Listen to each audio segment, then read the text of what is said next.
आज आपण विदाऊट खोबऱ्याचं चिकन बघणार आहोत. इतकं सुंदर होतं, अप्रतिम आणि इतकं चमचमीत लागतं ना. तुम्ही हे चिकन नक्की ट्राय करा.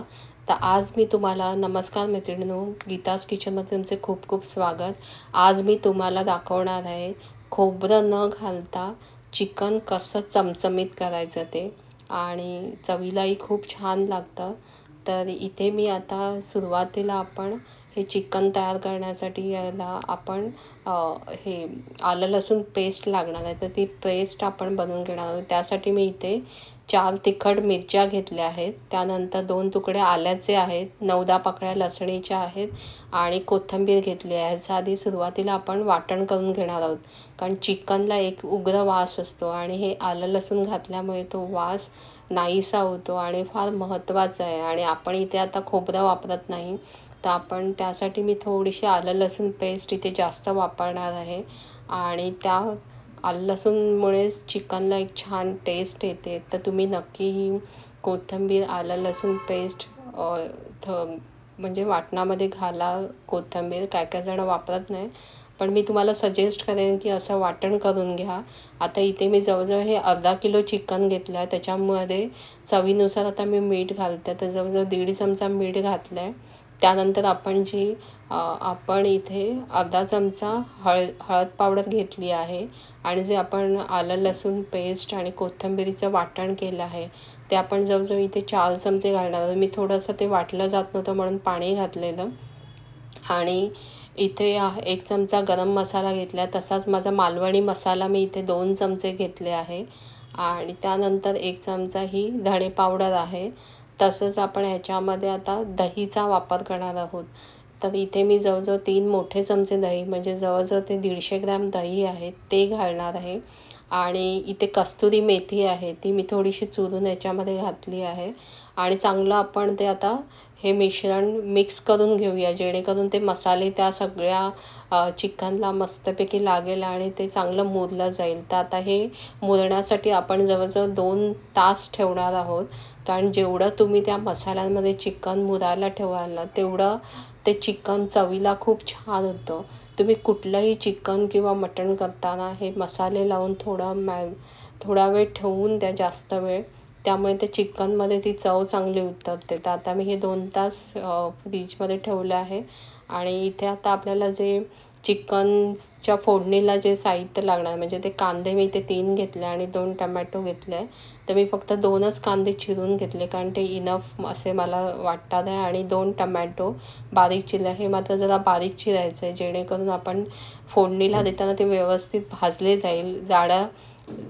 चिरलं की ते व्यवस्थित भाजलं जात नाही, आणि अगदी बारीक चिरलं की ते भाजलं जातं. जसं इथे मी 1.5 चमचा तूप घेतलं आहे. आणि त्यामध्ये 2 टेबलस्पून मी तेल घेतलं आहे. त्याच्यानंतर आपण इथे खडे मसाले घेणार आहोत. तर 2 मी इथे तमालपत्र घेतले आहे, तसेच 4 हिरवी वेलची, 1 बडी वेलची. त्याच्यानंतर इथे थोडेसे 9-10 काळी मिरी, तसंच 4 मी इथे लवंग घेणार आहे. आणि 1 चक्री फूल घेतला आहे. तसंच आपली दालचिनीचे तुकडा एक घेऊन ते फोडणीमध्ये टाकणार आहे. आणि तसंच आपण शहाजिरं पण फोडणीमध्ये घालणार आहोत. तर जवळजवळ 1 चमचा मी इथे शहाजिरं वापरणार आहे. आणि हे मसाले जरा असे परतून घ्यायचे तेलामध्ये. त्यानंतर आपण यामध्ये जो चिरलेला कांदा आहे बारीक, तो घालणार आहोत आणि तोही चांगला परतून घ्यायचा. कांदा चिरताना आपण इथे मात्र बारीक चिरून घ्यायचा, कारण तो व्यवस्थित त्या परतला जातो. हे चिकन ह्या प्रकारे तुम्ही नक्की एकदा ट्राय करा. झटपटही होतं आणि फक्त तुम्हाला मुरण्यासाठी त्याला वेळ द्यावा लागतो. नाहीतर आपण फोडणीला घातल्यानंतर हे पटकन होऊन जातं. म्हणजे समजा कधी कोण पाहुणे यायचे असतील, तर तुम्ही हे मुरण्यासाठी अगोदर ठेवू शकता, पण करताना मात्र ते झटपट होतं. आता इथे मी थोडासा कांदा लवकर भाजण्यासाठी इथे मी मीठ घातलं आहे. मीठ ऑलरेडी आपण त्या चिकनच्या मुरण्यामध्ये टाकलेलं होतं, तर ते सांभाळूनच आपण मीठ घालायचं. आणि चिकन मी फ्रीजमधून काढून ठेवलं आहे, कारण ते रूम टेम्परेचरला आल्यानंतरच मग आपल्याला फोडणीमध्ये घालायचं आहे. तर आता थोडासा कांदा सॉफ्ट झाला तर मी त्याच्यातच टमॅटो घालते. आणि आपल्याला इथे लक्षात ठेवायचं आहे, कांदा आणि टमॅटो हा तेलामध्ये चांगला भाजला गेला पाहिजे. त्याच्यामध्ये तो कच्चा राहता कामा नये, नाहीतर मग त्या चिकनला चांगली टेस्ट येत नाही. तर हा चांगला असा लाल करून भाजून घ्यायचा आपल्याला. थोडासा थोडासा कांदा भाजायला थोडासा किंचित वेळ लागतो, पण तो वेळ आपण पूर्ण दिला पाहिजे, तरच आपण चिकन चांगलं होईल. इथे जवळजवळ मी 1.5 चमचा हा काश्मीरी मिरची पावडर टाकली आहे. काश्मीरी मिरची पावडर या तेलामध्ये टाकल्यामध्ये कांदा टमॅटोच्या ग्रेव्हीमध्ये, त्यामुळे आपल्या चिकनला चांगला असा कलर येतो आणि तो चांगला असा भाजून घ्यायचा. आता बघा त्याला तेल पण सुटलं आहे. तर इथे आता हे चिकन आहे ते रूम टेम्परेचरला आलेलं आहे. मी ते चिकन आता त्या कांदा टमॅटोमध्ये घालते. आणि आपल्याला इथे आता गॅस मोठा करायचा आहे आणि चिकन चांगलं भाजल्यासारखं करून घ्यायचं आहे. म्हणजे ते जसं ते असं भाजलं जातं तसं ते पाणी सोडतं. नेहमी लक्षात ठेवायचं, चिकन हे जसं शिजत जातं तसं ते पाणी सोडायला लागतं, म्हणून अगोदरच पाणी आपण घालायचं नाही आहे. तर आता मी हे चांगलं विदाऊट झाकण ठेवता आधी थोडा वेळ मी परतून घेणार आहे. असं परतल्याने चिकनला खूप छान टेस्ट येते. आणि आता आपण ह्याच्यावर झाकण ठेवून पाणी ठेवूया आणि वाफेवर आपल्याला एकदम मंद गॅसवर शिजवून घ्यायचं आहे. असं केल्याने तुम्हाला तुमची चिकन चवीला खूप छान होतं.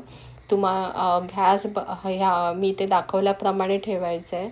आणि जवळजवळ आता माझे 15 ते 20 मिनटं झाली आहेत. ते बघा, तुम्हाला म्हटल्याप्रमाणे मी अजिबात पाणी घातलं नव्हतं, पण त्याला आपोआपच केवढं पाणी सुटलं आहे. तर हे लक्षात ठेवायचं आहे की पाणी तुम्ही याच्यात घालायचं नाही आहे अगोदरच. आता आपण चिकन शिजलं की नाही ते जरा बघूया. तर इथे एखादा फोक घालून बघायचा. हे थोडंसं म्हणजे अजून बाकी आहे, कारण पटकन तो फोक आतमध्ये किंवा जात नाही आहे किंवा काटा घुसत नाही आहे. तर त्यामुळे हे थोडं अजून शिजायचं बाकी आहे. तर मी अजून 10 मिनटं वाफेवर शिजून घेणार आहे. तर इथे मी आता हे पुन्हा झाकण ठेवते आणि 10 मिनटाने आपण पुन्हा ते बघूया. तर आता 10 मिनटं झालेली आहेत आणि आपण त्याला बघा किती छान तेल पण सुटलं आहे. आणि आता हे हाडापासून निघालं की नाही ते बघूया. तर इथे आता हे शिजलं आहे पहा, हाडापासून ते वेगळं झालेलं आहे, याचा अर्थ आपलं चिकन चांगलं शिजलं आहे. आणि आता आपण कोथिंबीर घालून ते सर्व करूया.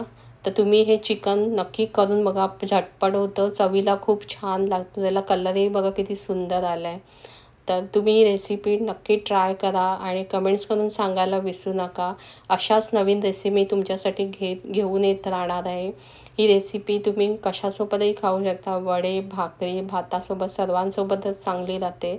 आणि माझ्या व्हिडिओला लाईक, शेअर आणि सबस्क्राईब करायला मात्र विसरू नका.